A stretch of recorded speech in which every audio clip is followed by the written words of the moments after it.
Radio Publique Africaine.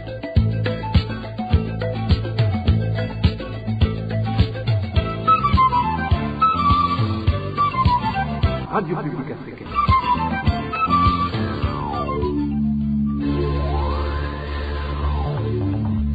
Ni umwanya w'amakuru mu Kirundi. Mukaba muyashyikirizwa na Marie-Ange Irakoze. Amahoro y'Imana abane namwe mwese nshuti namwe banywanyi ba FPA mwahisemwo gukurikira amakuru mu Kirundi yo kuri uyu wa mbere igenekerezo rya kabiri Myandagaro umwaka wa 2021 nayo akabagizwe n'ingingo nkuru nkuru zikurikira.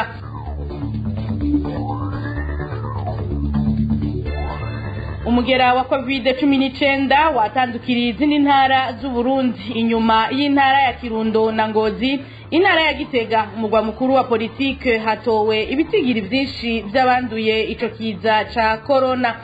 Bamwe mu banyepolitike baranegura ingene ingingo yo kubomora amazu iriko irashigwa mu ngiro, ni mu gihe havugwa ko hibonekeza akamwana wa mama mwishigwa mu ngiro ry'iyo ngingo.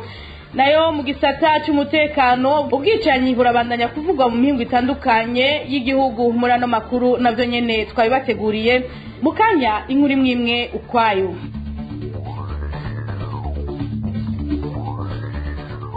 Nongere ndabaramutse ndabaye nikaze duhere mu gisata cy'umutekano. Ikiziga cy'umuntu yahora yunguruza abantu akoresheje ipikipiki caratowe inyuma y'umutaga wo kuri uyu w'Imana muri komine Giteranyi y'intara ya Muyinga. Uyo muntu yoba yagandaguwe ku mugoroba wo ku munsi wa gatandatu, kandi bene gukora iryo bara baciye bagenda bivye n'ipikipiki yahora akoresha.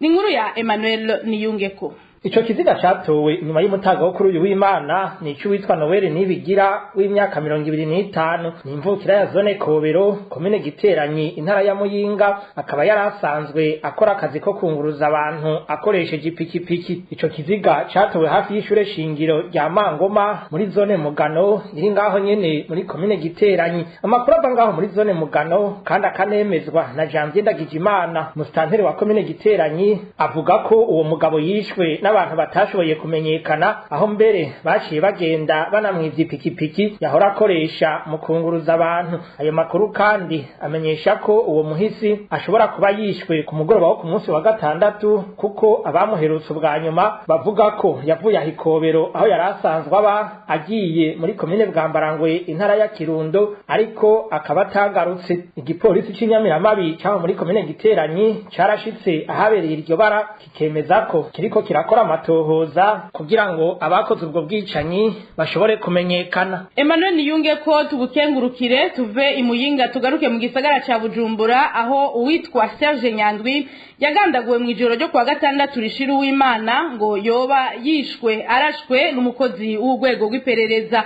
Aya makuru tukaba tuyahabwa na bamwe mu bapolisi. Tubibaze Eloge Divin Remesha. Umugabo witwa Serge Nyandwi yagandaguriwe hafi y'urugo rwiwe mu ijoro ryo kuri uyu wa gatandatu muri zone Kinama ahitwa kuri Kanga. Amakuru FPA yahawe na bamwe mu bapolisi atumenyesha ko nyene kurasa umuhisi ari umukozi w'urwego rw'iperereza azwi ku izina rya Desire aba muri quartier Gatunguru. Uwo Desire akaba amaze kuvugwa mu bwicanyi bwinshi bwahitanye abantu batari bake kuva makuba ya 2015 atanguye. Uwo Desire akaba yari umushoferi wa Colonel Bertin Gahungu igihe yari arongoye iperereza ryo hagati mu gihugu. Akaba yarashe umuhisi ari ku ipikipiki akoresheje inkoho yo mu bwoko bwa pistole. Mu makuru yacu yo hanyuma tuzobabwira yandi makuru avugwa kuri ubwo bwicanyi. Eloge Divin Remesha. Abantu 8 ni b'uruganda rwa FPA rwashoboye kumenya ko bagandaguwe mu ntara indwi z'igihugu muri indwi twaraye dusozereye. Muri bo 3 n'abakenyezi. Idonido na Eloge Kwizera. Intandwi hibonekejemwo abantu bishwe mu ndwi heze ni Kayanza, Muyinga, Bujumbura Rirare, Makamba, Kirundo, Bururi hamwe n'igisagara ca Bujumbura. Mu ntara ya Bujumbura haratowe ikiziga c'umwigeme atashoboye kumenyekana mu kiyaga Tanganyika hafi y'ubunywero bita Yuta Beach buri muri quartier Kajaga ya komine Mutimbuzi. Ababonye ico kiziga bavuga ko cari kimaze kononekara. Kuri uyu wa Mungu nyene uwitwa Nibigira Noel w'imyaka 25 yatowe ari kiziga hafi y'ishure shingiro ya Mangoma muri komine Giteranyi mu ntara ya Muyinga. Abamwishe bagiye bamutwaye ipikipiki yari afise. Mu ntara ya Bururi umukenyezi yitwa Silvana Nizonkiza afise imyaka yababa 40 yarishwe akerewe izosi ku mutumba Nyamugari zone Muhweza komine Rutovu wa gatandatu uheze. Abantu babiri bakaba barafashwe ku mvo z'amatohoza. Kuri uwo munsi nyene umugabo yitwa Serge Nyandwi w'imyaka 49 yarishwe arashwe amasasu abiri n'abantu batashoboye kumenyekana bamusanze ku rugo iwe ahitwa Kukanka muri quartier Bukirasazi zone Kinama mu gisagara ca Bujumbura. Abamurashe bari kwipikipiki. Ku munsi wa kabiri uwitwa Nduwimana François batazira Mustanteri w'imyaka 40 yatowe ari kiziga ku mutumba Rukago muri komine Gahombo y'intara ya Kayanza. Nawe nyene abamwishe ntibigeze bamenyekana. Kuri uwo munsi nyene mu ntara ya Kirundo uwitwa Ismael Ndayizeye w'imyaka 40 yarishwe atemagujwe imipanga muri quartier Runanira gatatu iri muri komine Kirundo. Amakuru ava muri iyo micungararo amenyesha ko uyo munyagihugu yoba yahowe ko ari umusuma. Aho nyene mu Kirundo kuwa mbere uheze hari umukenyezi yitwa Deborah Habiyambere yishwe azibagujwe ibibugita n'uwitwa Jamari Nkurunziza muri quartier Runanira ya gatatu. Ico yahowe nticigeze kimenyekana. Uwagirizwa icaha ari mu minwe y'igipolisi. Umuntu agira 8 n'uwitwa Frida Habonimana akaba nawe nyene yagandaguwe ku munsi wa mbere uheze. Yishwe n'imbonerakure 4 zo ku mutumba Kibimba muri komine Babanda mu ntara ya Makamba. Ico yahowe nticigeze kimenyekana. Inyuma yo guhagarikwa zigafungwa 3 muri izo mbonerakure zavuye zirekugwa. Eloge Kwizera urakenuye. Inyuma y'akaruhuko gato dutandukire igisata c'agateka kazina muntu. Abantu babiri bo muri zone Muhweza muri komine ya Rutovu mu ntara ya Bururi barahagaritswe n'igipolisi kuri uyu w'Imana. Abo bantu babiri bakekwa kuba bari mu bagandaguye umupfasoni Silvane Nizonkiza wo mu gacimbiri ka Nyamugari. Uwo mupfasoni akaba yatowe mu gatondo ko kuwa gatandatu yakerewe izosi. Inkuru ya Onesime Dushimagize. Abo bari mu minwe y'igipolisi bagizwe n'umusore hamwe n'uwundi mugabo bose bo muri zone Muhweza komine Rutovu mu ntara ya Bururi. Abo babiri baciye batwarwa mu gatondo ko kuri w'Imana ku biro vy'igipolisi gikorera mu Rutovu, bakaba bahashikanywe n'imisore y'imbonerakure iri muri komite z'umutekano. Amakuru dukuraho ku Muhweza avuga ko iyo misore ivuga ko ifise amakuru atomora uruhara rw'abo bantu babiri mu bwicanyi bwakorewe umupfasoni Silvane Nizonkiza nawe nyene wo muri zone Muhweza. Ariko iyo misore nitomora ico bashatumye abo bantu babiri bakora ubwo bwicanyi. Umuhisi Silvane Nizonkiza yari yiriwe ku munsi wa gatano mu nama hamwe n'abagenzi we bari mwishirahamwe ryo kwiteza imbere. Joseph Ndayikeza musanteri wa komine Rutovu aremeza iryo hagarikwa ry'abo bantu akavuga ko ari mu ntumbero yo gukora amatohoza.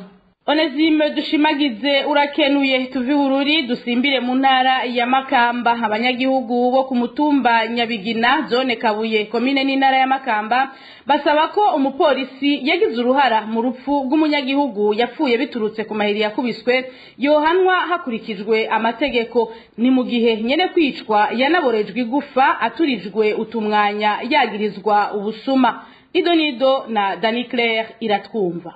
Uwo mupolisi yagirizwa kugira uruhara muri urwo rupfu azwi ku izina ry'itazirano rya Kaberegesi, akorera ku kirindiro kiri ku ishure ry'akarorero yo mu ntara ya Makamba riri igatwenzi ku mutumba Nyabigina zone Kabuye. Abanyagihugu baho bavuga ko mwijoro rishira ku munsi wa gatanu hafashwe umuntu w'umugabo atashoboye kumenywa n'ababa muri ako karere. Yafatiwe mu rugo rw'uwitwa Congera Ronjino umwigisha kuri iryo shure ry'akarorero ngo yaragiye kuhiba. Congera Ronjino ari kumwe n'abahungu biwe baratabaje ababanyi baca barengera kuri Nyamugabo barahuragura bamusigara ikiruruma. Amakuru dukura muri ako karere amenyesha ko baciye bamujana ku kirindiro kiri kuri iryo shure ry'akarorero riri igatwenzi. Bamushikanye umupolisi bita Kaberegesi ngo yaciye amucumita umunwa w'inkoho ku ruhanga hama afata akamwanya akamuturiza ku maboko. Isoko ryacu aho muri komine n'intara ya Makamba rivuga ko muri iryo joro haje imodoka y'igipolisi ca komisariya ya Makamba kugira ijane uwo muntu kumufunga. Babonye uko yarasinzikaye hafatwa ingingo yo kumujana kwa muganga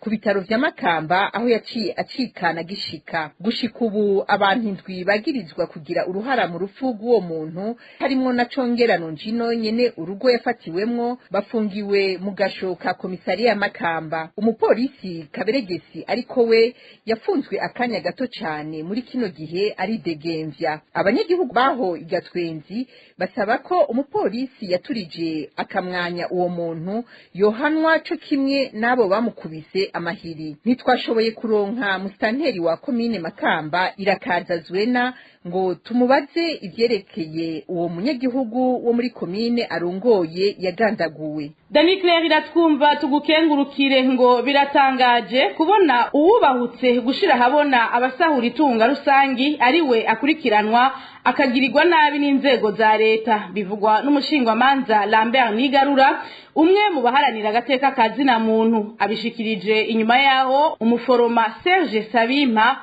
wo kwivuriro ryahitwa Inyakaraye muri komine Nyabihanga mu ntara ya Mwaro anyurujwe n'abantu bivugwa ko ari abakozi b'urwego rw'iperereza. Akaba yaramaze igihe atotezwa n'abarongo y'amagara y'abantu muri yo ntara bamuziza gushira habona ubusuma bukorwa mu mavuriro n'ibitaro vyo mu ntara ya Mwaro. Kurikira umushingwamanza Lambert Nigarura. Inyuruzwa n'ibugwa irengero ry'umuforoma Serge Sabimpa ari mu kurikirane rw'ivyaha bikomakomeye byo kunyuruza no kugenda amazima yongo ko barundi isinzi bigakogwa na bamwe mu bagize inzego z'umutekano. Igitangaje abatezwe gufata ya mbere mu kugira ngo bahashe ubwo bubisha bafate abantu birirwa barakora iryo bara. Navuga nk'umushikirizamanza kizigenza wa Republika murazi yuko aherutse kurahira ko ivyo bikorwa bidakogwa, ahubwo akavuga yuko abigira ko banyururwa baba bagiye kumigirwana n'ibintu biteye isoni. Ariko ikindi kinatangaje nuko uwo Serge Sabimpa uwo muforoma yaramaze igihe gitari karatotezwa, ariko aratega ubwoba akaba ahogwa nk'uko amakuru adushikira bimenyesha, ahogwa ko yashize habona ubunyonyezi busahura itunga ry'ibikorwa n'ujejwe intara y'ubuvuzi. Biratangaje rero kuko kuva aho yoba yarashiriye habona ubwo busuma bukorwa niho yatanguye kwirukwa ko gutotezwa, guturubikwa, agahindurirwa hakora, bakamutera ubwoba gushika naho mu minsi heze hatowe urwandiko rutagira umukono rucafye ko umusaraba n'isanduku bamugabisha ko bagiye kumwica. Akaba rero yaratabaje abarongoye intwaro buramatari w'intara ya Mwaro kugira ngo amukingire, ariko arinze afatwa anyuruzwa n'inzego bivugwa ari ziperereza atagikozwe kugira akingirwe. Ngo kubona rero abashira habona abasahura itunga ry'igihugu aribo batotezwa mu gihe umukuru w'igihugu adasiba kumenyesha ko agiye gufatira ingingo abasahura itunga ry'igihugu, ngo vyerekana ko abasuma aribo bafise ijambo mu gihugu kandi bamusumvye inguvu. Kurikira n'ubunyene umushingwamanza Lambert Nigarura. None ko umukuru w'igihugu yirirwa aravuga yuko yabuze abamufasha, akavuga ko agiye guhagurukira abantu banyuruza itunga ry'igihugu, uwo munsi n'ugize ngo arerekanye abariko baranyuruza itunga akaba ari wakurikiranwa, akaba ari watabaza ntatabagwe. Twavuga yuko umukuru w'igihugu abanyonora itunga ry'igihugu abiba basumvye inguvu leta, basumvye inguvu umukuru w'igihugu. Ni ibintu rero bitangaje kandi biteye isoni, ni ibintu vyerekana ko abasuma abanyonora itunga ry'igihugu basumvya inguvu kumbure n'umukuru w'igihugu, ko mu gihe yidodomba ko buzabamufasha n'ubishize habona agasaba no gukingirwa agaturubikwa akamara amezi n'amezi ariko aratotezwa atabaza ntatabagwe. Murumva yuko ibintu bibabaje cyane kandi biteye isoni, biteza urubwa igihugu, ubutegetsi n'abajejwe intwaro badashobora gutabara no gukingira umunyagihugu umwe. Ni ibintu rero biteye isoni kuko ibyashikiye Serge Sabimpa biri mu rukurikirane rukurikirane rw'amabi yirirwa arakorwa. Dusaba yuko buramatari w'intara ya Mwaro yokora ibishoboka byose kugira ngo arondeze ahari uwo munyagihugu, kuko ntivyumvikana yuko umukuru w'igihugu avuga ko yabuze abamufasha kurwanya abanyonora itunga ry'igihugu, uwabishize ahabona agatwarwa n'urwego rushobora kuba rw'iperereza. Mukamuzi yuko urwego rw'iperereza rutwarwa mu biro vy'umukuru w'igihugu. Ni ibintu rero biteye isoni. Niha umukuru w'igihugu avuga yuko umuntu anyuruje itunga ry'igihugu azomufata, uwo munsi inzego zitwarwa mu biro akaba arizo ziruka ku muntu ikakora ivyo umukuru w'igihugu yasavye. Ni ibintu bisiga ubwenge ariko bidatangaje, kuko ivyerekeye ubusuma biraboneka yuko bigeze ku rugero rwo hejuru mu Burundi. Abasuma aribo umunsi basovye inguvu leta. Yari umushingwamanza Lambert Nigarura. Inyuma y'akaruhuko gato tubandanya no makuru. Europeya Tubandanyirize mu gisata c'intwari bereye. Ingingo ya leta yo kubomora amazu y'abanyagihugu bubatse badasize imetero 6 bava ku mabarabara makuru ngo iri gushigwa mu ngiro hakoreshejwe nkunzi n'akarenganyo, bishikirizwa na Tatien Sibomana. Uyo munyepolitike ashira habona ingene ingoro z'umugambwe uri ku butegetsi co kimwe n'amazu y'abanywanyi b'uwo mugambwe zidakomwa komwa. Byongeye ngo hari n'abanyagihugu bariko barabomorerwa amazu yabo kandi bategwa n'iyo ngingo kuko batubatse ku nkengera z'ibarabara rikuru. Kurikira umunyepolitike Tatien Sibomana. Ivyo vyo bariko barabomorerwa nivyo, kuko hariho ahantu uca ukamara amaso uti mbega iyi ngwano niyo 1993 vyagenze gute. Mu gukurikiza itegeko nta mwana n'ikinono, ko tumaze kubibona. Hariho amazamwe basimba, hariho bwa buntu bw'umugambwe CNDD-FDD bubaka mu mabarabara canke ku nkombe z'ibarabara basimba. Sinubuzu bwa permanence, hari n'abashizeho ibintu vy'ibibuye c'ibisima bakandika ko ivyo bashatse vyerekeye umugambwe wabo, mugabo atari n'amapermanence. Uti amazu rero yobo arabanywanyi bakomakomeye canke bafashe canke kiriye mu mugambwe CNDD-FDD ntibayakozeko. Ni bimwe navuga, itegeko rikurikizwa kuri bose. Nawe niba bavuga bati dusigaze imetero 6 uva ku nkombe y'ibarabara kugira ngo ejo bakeneye kwagura amabarabara ntihabe ingorane, none izo nzu z'abanywanyi b'umugambwe CNDD-FDD mbere jewe nshire ko naho yoba ari inzu ya leta bayingarika y'umugambwe kanaka, none iryo barabara rizokwagurwa ahandi ahari iyo nzu yari y'umugambwe CNDD-FDD canke ya leta bace bahatimba. Ica gatatu, hariho abariko barabomorerwa bategwa n'iyo ngingo, kuko nk'uko n'umushikiranganji w'intwaro hagati mu gihugu yavyivugiye agiye haruguru kumugoboka kuraba abari bahohotewe uko nyene, yaravuze neza ko iyo ngingo yega abantu bari ku mabarabara, aho twovuga mu rurimi rw'ifaransa haba fiabilité, nazo irya nzego za leta zitanga amaparcelle canke zubaka amabarabara.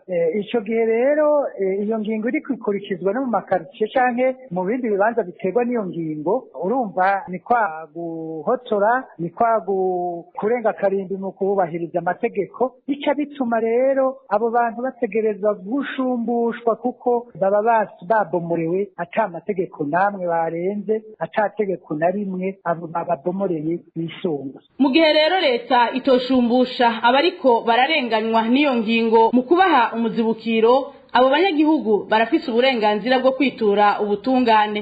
N'ubunyene kurikira Tatien Sibomana. Hariho abo bahunze bahawe n'abaserivisi ya leta, aho rero uwo muntu nta kosa barimwo, ikosa riba ryakozwe n'uwaserukira leta. Muri ico gihe leta igomba gukosora n'ivyo bishoboye, mugabo baramuha inshumbusho kuko urumva nta kosa aba yaguyemo. Igihe umuntu bamubomoreye atategeko, atakosa na rimwe yarenze, atarenze borone canke ntaba ari kwibarabara ryegwa n'iyo ngingo, leta yashinze iyo ngingo nitegerezwa kumushumbusha. Aho naho sahandi urabona bikorwa n'abaserukira ubushikiranganji bw'intwaro yo hagati mu gihugu. Ubwo bushikiranganji bwo bwaca butegerezwa gufata iyo ngingo ukaraba ingene bikorwa, bitabaye uko leta, aha mvuga leta yose ikaciga ico kibazo igaheza ikagiha intumbero. Itagihaye intumbero naho amasentare ariho kugira ngo arenganure abarenganijwe n'abo baba barenganijwe n'inzego za leta. Dutandukire igisata c'amagara y'abantu ari naco duca dusozerera ko ano makuru. Intara ya Gitega yaraye itowemwo abantu barenga 100 bagwaye umugera wa corona. Ico gitigiri kikaba kitari bwigere gishikwako kuva uwo mugera utanguye kuvugwa mu Burundi, ariko naho biruko abanyagihugu baho Gitega bo bavuga ko gushika ubu atakiriko kirakogwa mu gukingira abasigaye. Francine Mahoro. Mu bantu 133 baraye batowe umugera wa COVID-19 mu Burundi, 106 nabo mu karere k'ubuvuzi ko mu ntara ya Gitega. Ivyo biri mu cegeranyo c'ubushikiranganje bw'amagara y'abantu cashizwe ahabona kuri uyu wa mbere kubijanye n'ibipimo vya COVID-19 vyakozwe kuri uyu wa Mungu igenekerezo rya mbere mu Kakaro umwaka wa 2021. Ivyo bikaba vyateye ubwoba abanyagihugu bahi Gitega bavuga ko abagwaye ako karanda bagoma bagwirirana cane. Uyu ni umwe mu banyagihugu baho Igitega yaganiriye na RPA. Ndamu gisagara cha Gitega aho mperereye abantu bangiye kuvide ni benshi cyane barenze rwo kabisa. Nibi harimo by'umushitanga bw'amagara y'abantu byemeza abantu bashaka 133 kandi bashobora kuba barenga na kure cyane niyo. Ikibabaje kurusha abanyagihugu ngo nuko n'abajeje intwaro atanguvu bariko barashiramwo mu guhimiriza abo bajeje kubijanye n'ingene bo kwikingira ako karanda kabinjiranye. Ibi bya corona nta kintu na kimwe bivuga ko nta na kimwe bivuga ku buzima busanzwe kuramukanya kugira iki birashari kandi nyine nta kintu na kimwe kirahindura. Rero twashatse kwikingira ku ruhara rw'ubundi bwobwo abantu bari muri bya bindi nyine by'abarundi barabibona byo kurwana mu nda gusomana natwe tujyamo bari barashyize ku murara cyo gukarabiramo nta tukihari umwe wese yirwanira ukwiye.